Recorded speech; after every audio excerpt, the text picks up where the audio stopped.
Hi, this is Tim of the 1916 Company. Welcome and thanks for logging on. If you love this watch, email me, Team Mosso at the1916company.com for purchase pricing and availability questions concerning this watch.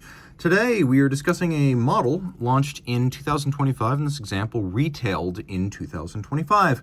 From IWC, the Pilot's Watch Chronograph 3881-17. So this is part of the Top Gun Miramar sub-collection, and the watch featuring a dial and a strap that IWC describes as Top Gun Miramar Blue, inspired by the shirts worn by Top Gun instructors. So the watch is part of the Chronograph 41 family. The Pilot's Watch Chronograph 41 in steel, in this case 41 millimeters in diameter, 14.7 millimeters thick, 51.5 from lug tip to lug tip, with a 20 millimeter spacing between the lugs.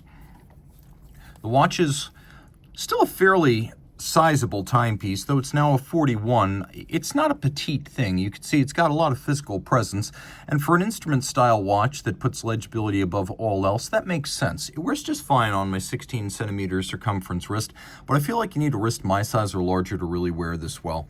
It's not thick, but it's not thin. It should slide underneath a jacket cuff, but maybe not the tightest of dress sleeves. Taking a look at the strap, it too has that Top Gun Miramar blue color to it. It's got a nice granular texture, some character lines molded in. It's thick, which bodes well for its long-term survival and the longevity of the material. We also have the easy exchange, or ease exchange as they call it, where you actually just push down on a little trigger and then you can remove the strap. And the good news here is that it still works with any conventional 20 millimeter strap, because what you're left with is a conventional spring bar. So you get these quick release straps, but at the same time, you still retain the ability to use other straps from aftermarket and custom suppliers. So you're not locked into a proprietary system like the old IWC Aqua timers used to have. So it's very simple. You can just snap it right back in like that. Simple to use. It is the ease exchange, and the ease element is emphasized. You see there's some molding on the bottom designed to maybe help it hold better against the wrist with these little traction crosses right there. And then we've got a strap that uses a pin buckle for quick on-the-fly adjustment. You can see a combination of some subtle faceting. We have satin that's vertical, we have satin that's longitudinal, and then a couple of polished details, all in all good looking. And I should emphasize, we have a mechanism designed to make it easier to remove the buckle itself. So the way you do that is you actually just push this in and it pops right off. So that's how that works, but it's something you would do with a little bit of a tool. It's not something that you can necessarily do with your thumbnail. But just to be clear, IWC understands that if you quick release the strap from the watch, you also need some way to get the buckle easily off the strap. Jumping back to the case, we have a simple sort of blended lug profile. Of course, all of these draw on the design language of the big Pilot's watch, which in turn riffs on the BR, the Beobachtungsuhr, or the observation watch, the Luftwaffe, yes, that Luftwaffe, commissioned back in 1940. But whereas that watch back in 1940 was 55 millimeters, this is a much more wearable 41.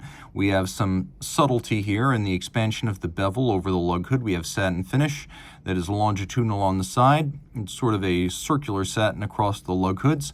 There's a step between the case and the bezel, and as you can see, it is a very seamless step right there. And then the final conical profile of the bezel is polished for contrast, as are the chronograph pushers and the shoulders for the pushers. You can see that we've got a little Probus Scafusia IWC motto, a good solid watch made in Schaffhausen. That's on the crown, screw down. Now, the IWC Pilot's watches used to be almost as a rule 60 meters water resistant. Now that's 100 meters. These are easily swimmable. Throw in the watch into darkness for a moment. You can see it's well loomed, and then it's easy to pick out the hours, the minutes, and the four corners.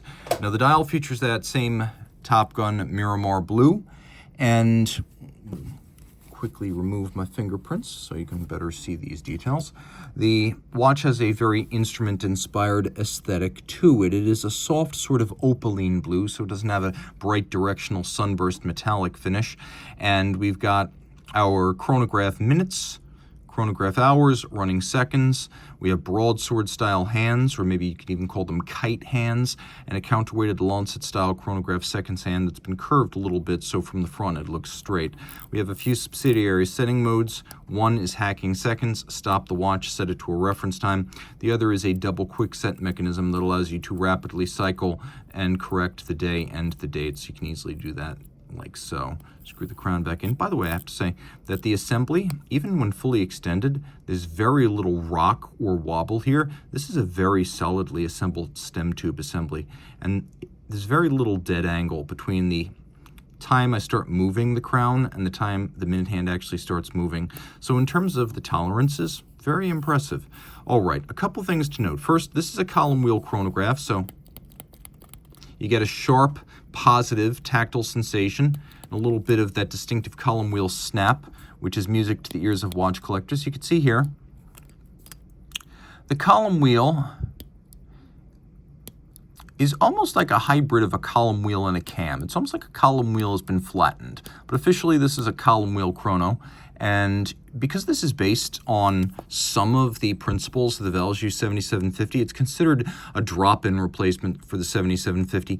It carries over some quirks to the 7750. First is its size at 30 millimeters.